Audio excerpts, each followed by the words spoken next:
último dia 30, um evento que vai estar acontecendo no dia 26 de novembro. Como quem ouviu aqui na Tupã teve essa informação, quem viu o nosso site viu essa notícia também no site, também nas páginas sociais da rádio, a APAE do Tupã-Açaretã divulgou um edital de convocação de Assembleia Geral Ordinária para eleição da sua diretoria. E para a gente repercutir isso, nós estamos com a presença aqui em nossos estúdios da responsável pela comissão eleitoral, que é a Patrícia Tassinari de Mello. Ela também é fisioterapeuta lá da APAE. Está junto conosco a assistente social e diretora clínica da APAE, por alguns anos inclusive presidente, a Carla Silva da Silva, que aqui estão representando a entidade para a gente repercutir um pouco com relação a esse fato. Mas antes disso, a gente vai começar com a Patrícia, trazendo uma informação, porque a nossa comunidade, que aliás tem, pelo que eu sei, sido muito receptiva às necessidades da APAE e dada a atenção sempre que buscada, está uma vez mais sendo convidada a auxiliar a APAE através de uma rifa de final de ano. E a gente vai começar com esse tema, para depois entrarmos aí na questão do processo eleitoral. Patrícia Tassinari de Mello, bom dia, como é que está? Tudo bem, Patrícia? Bom dia, tudo bem, e você, Miguel? Tudo ótimo. Patrícia, mais um evento que a APAE realiza para aquelas despesas extras, algumas atividades fora da rotina, digamos assim, do custo mensal da APAE. Nos fala um pouquinho dessa rifa aí. A gente está realizando essa rifa de final de ano, né, para manutenção dos nossos serviços sócios assistenciais. O valor do número é de R$15, né? São mais de 40 prêmios. Então a gente pede a colaboração da comunidade, né? Para fazer parte dessa corrente do bem aí. Que bom. Já está disponível? O pessoal consegue aonde? Sim, já está disponível com nossos colaboradores. Ok. Ou direto lá na PAE? Isso, ou direto na PAE. Perfeito. Isso. Aliás, é bom para a gente chegar lá, visitar, conversar com o pessoal da PAE. Conhecer o nosso espaço. Tá, legal. Quais são os prêmios? São mais de 40 prêmios? São mais de 40 prêmios, né? TV, ovelha, e aí N prêmios aí do comércio, né? Tá bem. Da nossa cidade. Até quando é a venda e quando é o sorteio? O sorteio será no dia 20 de novembro, né? Ali de dezembro. Isso, tá. Eu ia dizer que estava apertado, mas temos uma folguinha então. 20 de dezembro. Certo. Tá. Até uns dias antes ali do sorteio a gente vai continuar vendendo. Espero que vocês consigam vender todos os números. Atingindo isso, que valor vocês conseguem arrecadar com a rifa, lembra? E vai dar em torno de 10 mil. E isso consegue atender vocês nas necessidades? Claro. Tá, já perfeito. Ajuda bastante, com certeza. Tá bem, a gente torce para que as pessoas então colaborem. Qual é o valor mesmo do R$15. R$15 você pode colaborar. Se puder visitar a APAE, melhor ainda. Se não puder, fale com os colaboradores lá. Vai ter, além da APAE, algum outro ponto de venda? Não tem algum...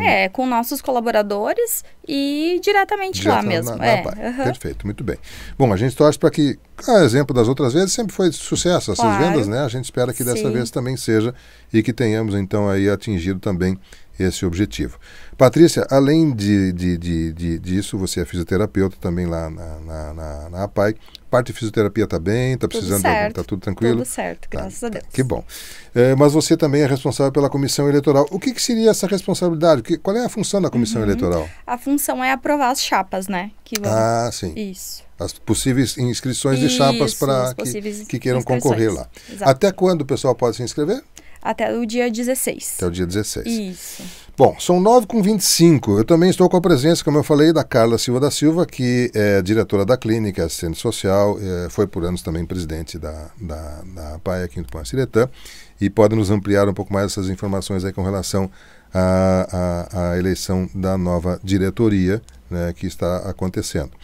Bom dia, Carla, como é que está, amiga? Tudo bem? Bom dia, tudo bem? Bom dia, ouvintes. Mais uma vez, obrigado pelo espaço. Um prazer recebê-los aqui. Aliás, vocês nos mandaram no final do mês passado essa informação, esse edital, a gente veiculou. Obrigado pela gentileza de nos dar ciência desse fato, permitindo que a gente pudesse trazer essa notícia. E hoje estamos aqui para reforçar um pouco mais. Carla, é importante que ocorra a eleição. A informação que a gente tem, e a Patrícia confirmou agora, é que estamos ainda no prazo de inscrições das chapas.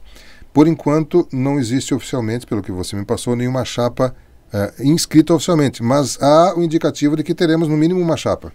Sim, a princípio a Sabrina Gonçalves, que é a nossa atual presidente, ela vai se candidatar para a reeleição por mais 3 anos, né, que é o período de mandato, e ainda está em formação ali com a relação aos membros, né, alguns pais novos entraram, né, para fazer parte da diretoria, então ainda não está oficialmente inscrita a chapa, mas a gente sabe que isso vai ocorrer nos próximos dias, né?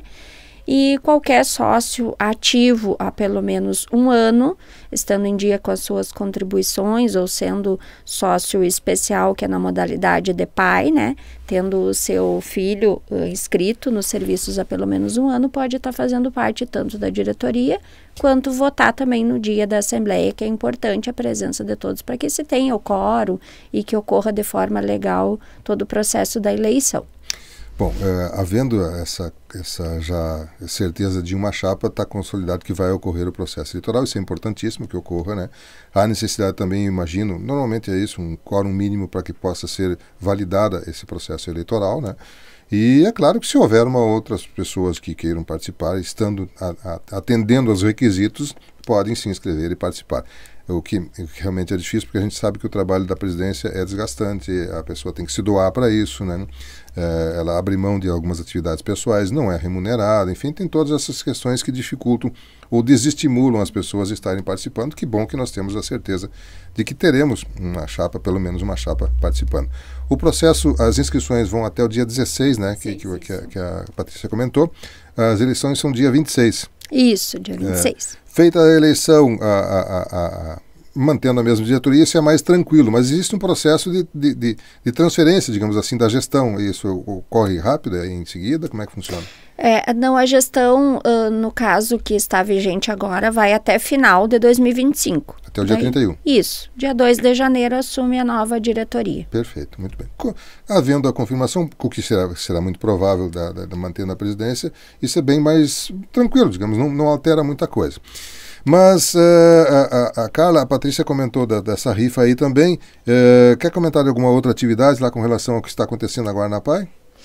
Nós estamos com todos os serviços ativos, graças a Deus, tanto a parte da clínica, quanto a parte da assistência e a parte da escola.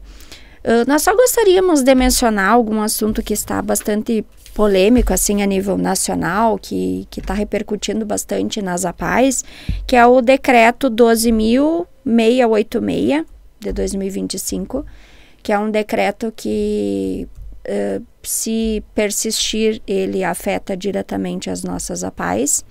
É um decreto que fala sobre as matrículas das pessoas com deficiência, aonde seria exclusivamente em escolas regulares de classe comum, né, as escolas regulares que a gente chama.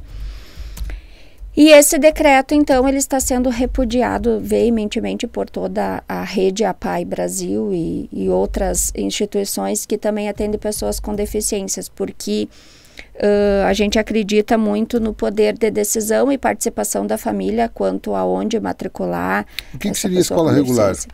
A escola regular é a escola comum. Comum. Uma escola comum. Quer dizer, na prática, extingue com as APAES? Na prática fica obrigatório a matrícula de todas as pessoas com deficiência nas escolas comuns. Tirando o poder da escolha das famílias, porque hoje é possível, tanto matricular na escola regular quanto na APAE. Isso. Lembrando que a APAE não deixa de ser uma escola regular também, né? Pois esse é o meu questionamento. Ela não é reconhecida como escola? Sim, reconhecida com toda a legislação inscrita no Conselho Estadual da Educação. Quer dizer, a pessoa que cursar na APAE, ela vai estar titulada, ela vai receber a titulação do Exatamente. Exatamente. Claro que algumas coisas se diferenciam das escolas comuns, né? Sim. A forma de trabalho, lá a gente não trabalha por séries, mas por ciclos, a gente sempre adapta a questão das turmas, dos perfis dos alunos, a faixa etária, é um pouquinho diferente, sem né? dúvida, sim. E o nosso foco sempre também é não só o pedagógico, mas a questão de autonomia, atividades de vida diária, preparar aquela pessoa para a vida, né? Preparar para a autonomia, para o convívio em sociedade. Enfim, é uma série de atividades que a gente pensa especificamente no público da pessoa com deficiência, não só no pedagógico. Quem é o autor do projeto, você sabe? Não sei te dizer, mas é um decreto a nível... É decreto. Decreto. Então é do Executivo. Exato. Porém, existe um PDL, que é o 845 de 2025, que é um PDL que está na luta pela revogação desse decreto. Então, há toda uma mobilização da APAE Brasil junto aos políticos e senadores, enfim, para que seja revogado esse decreto. Ele já está vigorando? Não? Já está vigorando, no caso, para as matrículas do ano que vem, né? Mas esse PDL está em tramitação. Ontem eles tiveram uma reunião no Senado e foi adiado por mais uns dias a votação desse PDL. E eu acredito que nos próximos dias a gente tenha uma notícia positiva, porque a mobilização a nível nacional está muito grande. O posicionamento da APAE Brasil e de todas as outras instituições como Pestalozzi e outras associações que trabalham com pessoas com deficiência, a luta e a mobilização está muito grande com relação a isso, né? Para que seja revogado, para que siga as diretrizes da LDB, que é a pluralidade de ofertas escolares, né? Onde a família pode ter a opção. Eu quero matricular o meu filho numa escola regular ou quero matricular o meu filho numa escola especializada. Carla, você tem muita prática nisso. Você está junto à APAE por muitos anos. Você foi presidente da APAE um bom período. Inclusive alguns períodos até de dificuldade, que havia até a possibilidade da APAE parar de funcionar. Eu imagino já mais ou menos a tua resposta, mas cabe a mim questionar. Na sua experiência, não havendo a possibilidade das pessoas que hoje são atendidas pela APAE serem matriculadas nela, as nossas escolas, vou botar regulares, que é o que diz ali o projeto, de Tupã-Seretã, terão condições de dar a atenção necessária aos atuais que vocês são atendidos? Obviamente que não. Não. A nível não só municipal, mas a nível nacional, eu posso dizer que as escolas regulares comuns, elas não têm a preparação adequada para receber todos os alunos de nível grave. Isso eu menciono aqui também, né? Claro. Porque tem crianças com pouco comprometimento. Leves, exato. Um autista, por exemplo, de nível 1, que tem condições pedagógicas favoráveis, que se alfabetiza, né? Enfim, tem potencial para continuar na escola regular. Mas um autista nível 3, por exemplo, associado com deficiência intelectual, associado com epilepsia, com outras questões assim mais graves, que exigem um olhar diferenciado, obviamente que as escolas regulares não têm esse olhar específico, né? Nós estamos falando de que número hoje em Tupã? Quantos vocês atendem hoje em Tupã? Nós atendemos hoje 59 alunos. De todas as faixas etárias. Lembrando que a escola da APAE também tem esse diferencial, que é a aprendizagem, o ensino ao longo da vida. Então, a gente não tem só crianças, a gente também atende a parte do EJA e a parte dos adultos idosos, que é o conviver. Então, eles permanecem na instituição tendo todo esse olhar pedagógico ao longo da vida, diferente das escolas regulares, né? Vou dar uma de advogado do diabo. Quem escreveu o decreto 12.686 certamente tem algum argumento para defendê-lo. Qual é o argumento que usam para defendê-lo? Sinceramente, eu não concordo nem um pouco com os argumentos também, né? Porque eu acho que foi um decreto muito imposto de cima para baixo e não teve a participação das instituições que trabalham com pessoas com deficiência. Então, você fala muito da inclusão como uma forma obrigatória, mas de que forma se dá essa inclusão? Né? Aonde está a participação das instituições que atendem as pessoas com deficiência? Onde está a participação das famílias? Por exemplo, vou dar um exemplo bem pessoal. O meu filho Joaquim, que tem deficiência intelectual, que tem autismo, que tem epilepsia, não teve condições de permanecer numa escola regular. Não teria, não teve e não teria. Né? Sim, até porque se for dar a atenção necessária a ele, vai ser diferenciada dos demais integrantes da turma, o que vai dificultar o resto da turma também. Né? Porque, por exemplo, vejamos, dependendo do diagnóstico, no caso do Joaquim, do meu filho, ele é uma criança que não se alfabetizou, né? Ou seja, que não teve potencial de aprendizagem devido ao grau de deficiência intelectual. E qual foi o foco para se trabalhar ao longo da vida dele hoje, até hoje com os 19 anos? É a questão da autonomia, da independência, da socialização, onde ele teve ganhos imensos dentro da APAE, que obviamente não seria possível se ele tivesse permanecido numa escola regular. Não desfazendo e desmerecendo o trabalho dos professores, obviamente, mas é que não tem como se dar conta de alunos com deficiência, com grandes demandas, numa turma onde tem 20, 30 alunos e uma professora e, às vezes, um monitor. Sem dúvida. Então, são contextos diferentes onde tem que ter esse olhar diferenciado para as pessoas. Pela informação que eu tenho, Carla, hoje a escola regular, ela consegue dar uma atenção melhor do que estava algumas décadas atrás para algumas pequenas deficiências, alguma diferença que as crianças ou que o adolescente tenha com relação aos demais. Isso me parece que hoje ela consegue fazer, né? Mas você salientou bem nos casos mais agudos, mais graves, mais críticos, né?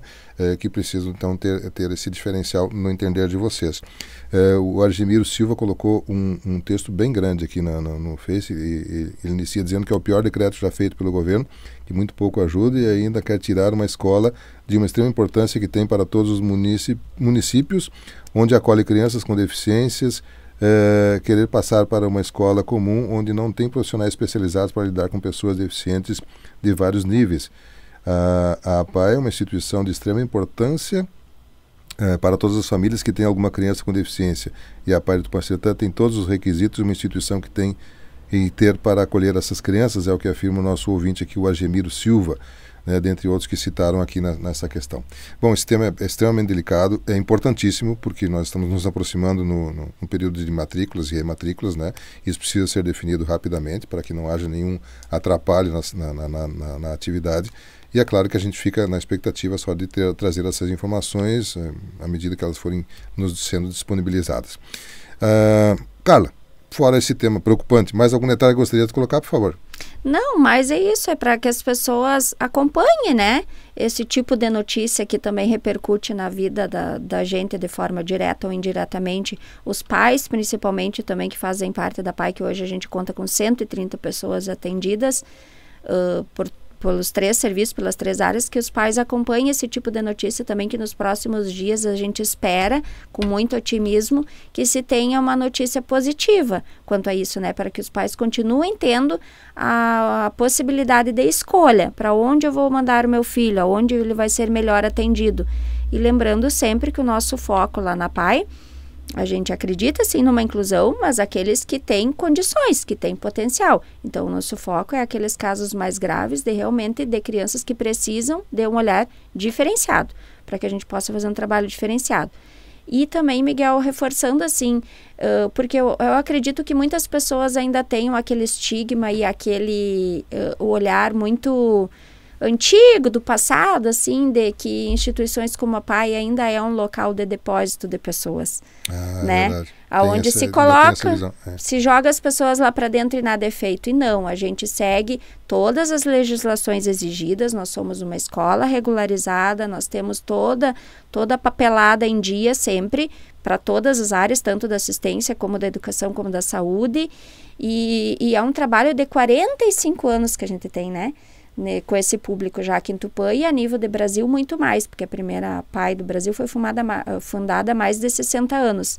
Então é toda uma caminhada, quando ninguém mais se falava em autismo, ninguém mais se falava em deficiência intelectual, lá atrás, quando nem sabíamos o que era esse diagnóstico, as APAIs já estavam lutando por um espaço para essas pessoas. Então é importante dizer que nós não somos um local de depósito de seres humanos. Nós somos um local onde se trabalha, se faz trabalhos, onde se promove a autonomia, a reabilitação dessas pessoas, a socialização dessas pessoas, com muito carinho, muita dedicação e muito empenho.